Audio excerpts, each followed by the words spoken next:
Hello दोस्तों। आजकल हम सब की ज़िंदगी में इतने इश्यूज़ हैं कि मन की शांति का मिलना लगभग असंभव सा होता जा रहा है। हमारे फाइनेंशियल इश्यूज़, हमारे हेल्थ इश्यूज़, रिलेशनशिप इश्यूज़ कहीं ना कहीं हमारी लाइफ में लगातार स्ट्रेस क्रिएट करते रहते हैं। एंड अबव ऑल दिस, पूरे विश्व में लड़ाई झगड़े का माहौल है, अशांति का माहौल है, जो मन को और भी ज़्यादा अशांत व स्ट्रेसफुल बना रहा है। इसी अशांति के कारण पूरे विश्व में मेंटल और साइकोलॉजिकल इश्यूज लगातार बढ़ने लगे हैं। एंग्जाइटी, डिप्रेशन, मूड स्विंग वगैरह केसेस बहुत तेजी से बढ़ रहे हैं। एक सर्वे के अनुसार भारत में हर 8वां व्यक्ति, मतलब every 8th person in India, किसी न किसी मेंटल इशू से जूझ रहा है। और एस्टिमेट के अनुसार अगले 10 वर्षों में ये आंकड़ा करीब 20 से 25% तक हो सकता है। इसका मतलब ये हुआ कि हर परिवार में एक ना एक व्यक्ति मेंटल या साइकोलॉजिकल इश्यूज का शिकार होगा अगले 10 वर्षों में।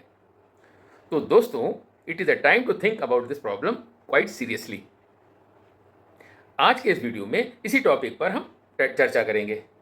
प्रॉब्लम को न्यूरोसाइंस के एंगल से समझने का प्रयास करेंगे।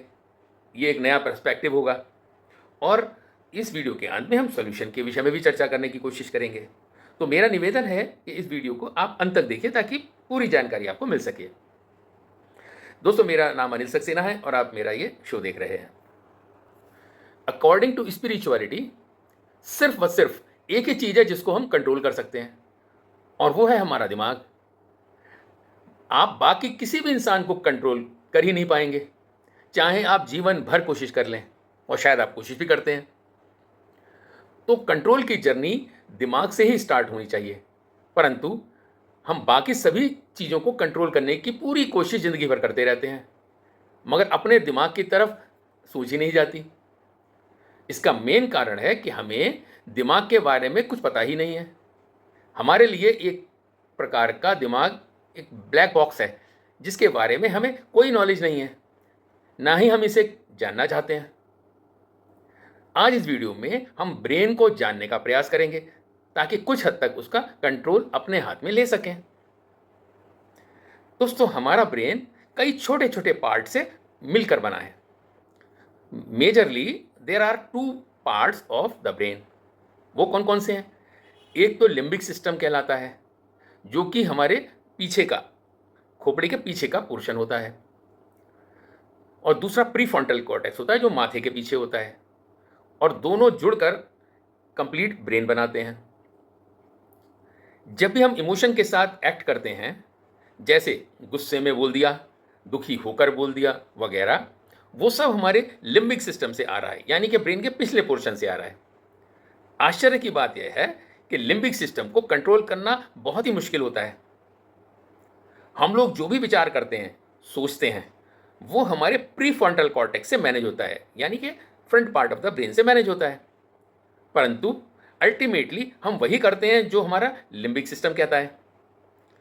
लिम्बिक सिस्टम क्योंकि विचारों से पैदा हुए इमोशन क्रिएट करता है, वो emotional part of the brain है जो अल्टीमेटली हमारे एक्शन व बिहेवियर का निर्माण करता है। इसी वजह से लोगों को माइंड को कंट्रोल करने में काफ़ी मुश्किल होती है, परंतु उसको भी ट्रेन किया जा सकता है। उसे प्रैक्टिस से इमोशंस की क्वालिटी को बदला भी जा सकता है। ब्रेन का जो लिम्बिक सिस्टम है वो इतना पावरफुल है कि वो हमारे कंप्लीट बिहेवियर व एक्टिविटीज़ को कंट्रोल करता है। जैसे अगर आपकी प्रायोरिटी मॉर्निंग वॉक करने की है, परंतु लिम्बिक सिस्टम जो हमारा emotional part of the brain है वो आराम करने की कोशिश करता है, तो हम चाह कर भी बिस्तर छोड़ के वॉक करने जा नहीं सकते। यानी limbic system has a veto power on our decision.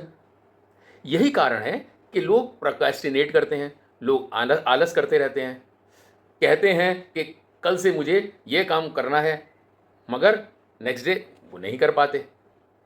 इस जाइंट हाथी को कंट्रोल करना इतना आसान नहीं है दोस्तों, इसके लिए प्रॉपर टेक्निक को सीखना पड़ेगा। तो सबसे बड़ा सवाल यहाँ उठता है कि how to control our brain. सबसे पहले हमें यह समझना होगा कि हमारे ब्रेन के दोनों पार्ट, यानी लिम्बिक सिस्टम और प्रीफ्रंटल कॉर्टेक्स वो एक ही टीम के हिस्से हैं। They work in complete harmony with each other, और दोनों ही हमारा भला चाहते हैं। हमारा लिम्बिक सिस्टम जो भी इमोशन क्रिएट करता है वो हमें मिसगाइड नहीं करता, बल्कि वो मिसअंडरस्टैंड करता है most of the times. Limbic system के अनुसार हमारा सर्वाइवल बिस्तर पर आराम करके पॉसिबल होता है, यहां तक कि वो आपके किसी भी प्रकार के एडिक्शन को भी सपोर्ट करता है। लिम्बिक को ये नॉलेज नहीं है कि इन सब चीज़ों से अल्टीमेटली नुकसान तो आप ही का ही होना है। उसके अनुसार इसी से आपका सर्वाइवल बेटर होता है कि बिना कुछ किए आप आराम कर रहे हैं। अब सवाल उठता है कि लिम्बिक सिस्टम हमारे नुकसान होने वाली फीलिंग को क्यों सपोर्ट करता है, क्यों नहीं वो पॉजिटिव टास्क को एनकरेज करता है हमारे लिए। दोस्तों, इसका कारण है हमारे ब्रेन में प्रेजेंट डोपामीन सिस्टम। डोपामीन एक खुशी पैदा करने वाला हार्मोन होता है। जिस काम को करने से ब्रेन को खुशी मिलती है, यानी डोपामीन रिलीज होता है, हमारा लिम्बिक सिस्टम उसी एक्टिविटी को सपोर्ट करने लगता है। जैसे अगर बिना मॉर्निंग वॉक किए बिस्तर पर लेटे रहने से ही आपको खुशी मिलती है, हैप्पीनेस मिलती है, तो क्यों एफर्ट किए जाएं? अगर टैबैको या सिगरेट का यूज करने से खुशी का एहसास होता है, तो क्यों ना सिगरेट पी जाए? परंतु कुछ समय बाद यही चीजें एक हैबिट व एडिक्शन का रूप ले लेती हैं। इन शॉर्ट, अगर बिना एफर्ट किए बिस्तर पर लेटे रहने से या टैबैको का सेवन करने से डोपामीन का रश ब्रेन में रिलीज हो रहा है, यानी खुशी का एक एहसास हो रहा है, तो फिर उसी को फील करने के लिए मेहनत ही क्यों की जाए? और यही हमारे आलसीपन व एडिक्शन का मेन कारण भी बनता है। ऐसा नहीं है कि डोपामीन हार्मोन ठीक नहीं होता, यह एक खुशी क्रिएट करने वाला बड़ा ही यूजफुल हार्मोन होता है। परंतु अगर हम कुछ एफर्ट्स करके इसे ब्रेन में क्रिएट करें तो यह पॉजिटिव फीलिंग क्रिएट करता है। फॉर एग्जाम्पल, अगर हम सुबह सुबह बिस्तर से उठकर मॉर्निंग वॉक पर जाते हैं और वहां के वातावरण से कनेक्ट होते हैं, तब आपको खुशी मिलती है, यानी डोपामीन निकल रहा है। इसी तरह की कुछ रूटीन एक्टिविटी करके अगर आप हैप्पीनेस फील करते हैं तो यह भी डोपामीन के कारण होता है। You must value hard work for happiness, परंतु बिना किसी एफर्ट के डोपामीन का सुख लेना बैड एडिक्शन का कारण बन जाता है। जो लोग सुबह सुबह जल्दी बिस्तर से उठकर वॉक पर नहीं जा सकते, वो कम से कम अर्ली मॉर्निंग में उठ तो सकते हैं, घर के अंदर थोड़ा बहुत चहलकदमी तो कर सकते हैं।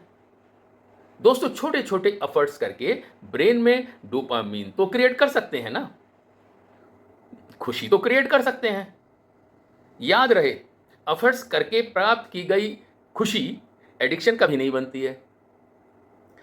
इस तरह की रिपीटेड एक्टिविटी करके वो हमारी आदत कुछ समय बाद बन जाती है, यानी लिम्बिक व प्रीफ्रंटल कॉर्टेक्स का कनेक्शन एक स्ट्रांग बन जाता है। जैसे आप डेली मॉर्निंग वॉक पर निकल जाते हैं तो शुरू में परेशानी होती है, क्योंकि उस खुशी को अचीव करने के लिए आपको एफर्ट्स करना पड़ रहा है, मगर वो धीरे धीरे आदत बन जाती है और हमारा प्रीफ्रंटल कॉर्टेक्स और लिम्बिक एक हार्मोनी में काम करने लगते हैं। और इसी को ब्रेन का फ्लो स्टेट कहते हैं न्यूरोलॉजी की लैंग्वेज में, यानी जब total brain parts are working together to achieve single goal, that is called flow state. उस स्टेट में माइंड में कोई कंफ्लिक्ट नहीं होता, आपके इमोशन भी उसी गोल पर काम करते हैं, आपकी फ्यूचर प्लानिंग भी उसी गोल पर होती है। ये flow state is beyond happiness. Spirituality में इसे इनर पीस कहा गया है, अंतरात्मा की शांति। In short, we can say कि अगर डोपामीन का हिट ब्रेन को मिला है तो वो हैप्पीनेस है, परंतु जब टोटल ब्रेन एक ही गोल के ऊपर काम में लगा हुआ है, दोनों पार्ट ऑफ द ब्रेन, तो वो एक ब्रेन की फ्लो स्टेट कहलाती है। फ्लो स्टेट ब्रेन की वो अवस्था होती है जिसके अपोजिट को हम मोस्टली अपनी रूटीन में डेली महसूस करते हैं, इसके अपोजिशन को। अगर आपसे कोई पूछे कि अभी इस समय आप यहाँ हो, आप खुश हो, आप जिस कंडीशन में हो, are you feeling happy, great, तो लगभग सभी का उत्तर होगा कि नहीं, मुझे कहीं और होना चाहिए या मुझे कुछ और काम करना चाहिए था, बट क्या करूं, मजबूर हूं। रेयरली कोई कहेगा कि मैं जिस कंडीशन में हूं अभी वहीं मैं रहना चाहता हूं। जो कर रहा हूं एग्जैक्टली वही करते रहना चाहता हूं, मुझे और कुछ भी नहीं चाहिए। इसी स्टेट को माइंड का फ्लो स्टेट भी कहा जाता है, but it is happening very very rarely. हम बहुत रेयरली इस फ्लो स्टेट को अपनी लाइफ में अनुभव करते हैं। मेडिटेशन दोस्तों एक ऐसी टेक्निक है जिसके द्वारा हम सब कुछ सेकंड के लिए, कुछ मिनट के लिए फ्लो स्टेट को प्राप्त कर सकते हैं, यानी आंतरिक सुख का अनुभव कर सकते हैं, आंतरिक पीस का अनुभव कर सकते हैं। दोस्तों आशा है छोटी सी जानकारी आपको पसंद आई होगी। Thank you very much for watching me.